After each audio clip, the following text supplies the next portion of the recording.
ఓళ్ల మీదకి వచ్చేటటువంటి ఏనుగుల్ని దారి మళ్లించేందుకు కుంకి ఏనుగులు లాంటి వాటిని తీసుకురావడం చూసాం మనం. అయితే ఆ వాటితో ఎంత ఇంకొకటి కొత్త తరహా సైరన్ లాంటి. అదే సమయంలో ఉత్తరప్రదేశ్ లో గ్రామీణులు కొత్త ఆలోచన చేస్తున్నారు. పాటలతో పులులు పారిపోతాయట.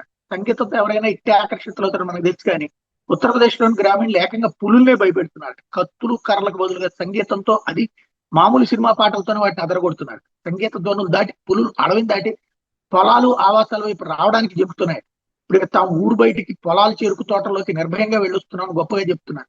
ఇందుకు వీళ్ళు ఎలా పులులను వణికిస్తున్నారంటే మాలా అటవీ రేంజ్ లో ఫిలిపిత్ టైగర్ రిజర్వ్ ఉంది. పులుల సంరక్షణ ప్రాంతానికి అనుకుని డజన్ వరకు గ్రామాలు ఉన్నాయి.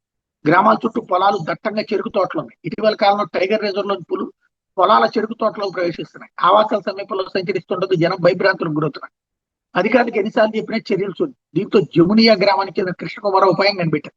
పెద్ద శబ్దాలు వింటే జంతువులు భయపడి దూరంగా వెళ్ళిపోతాయని నాకు తెలుసు. ఇదే ఉపాయాన్ని అమల్లో పెట్టా. సౌరశక్తితో పనిచేసే మైక్ సెట్ మా చెరకు తోట దగ్గర ఏర్పాటు చేశాను. మైక్ ద్వారా పెద్ద శబ్దంతో వచ్చే సంగీతం, సినిమా పాటలతో పులి వంటి జంతువులు మా ఛాయలకు కూడా రావడం లేదు. మా పొలాలకు దూరంగా వెళ్ళిపోతున్నాయి. నన్ను చూసి మిగతా రైతులు కూడా ఇదే ఉపాయాన్ని అమలు చేస్తూ సత్ఫలితాలు సాధించారు. మా ఊరే కాదు, అజిత్పూర్, రామ్నగరియా, మహువా, మలాగోరా, రిచ్చోలా, బసంతపూర్ లాంటి పులుల భయం ఉన్న గ్రామాల రైతులు కూడా అదే ఉపాయం అమలు చేస్తున్నారని చెప్తున్నారు.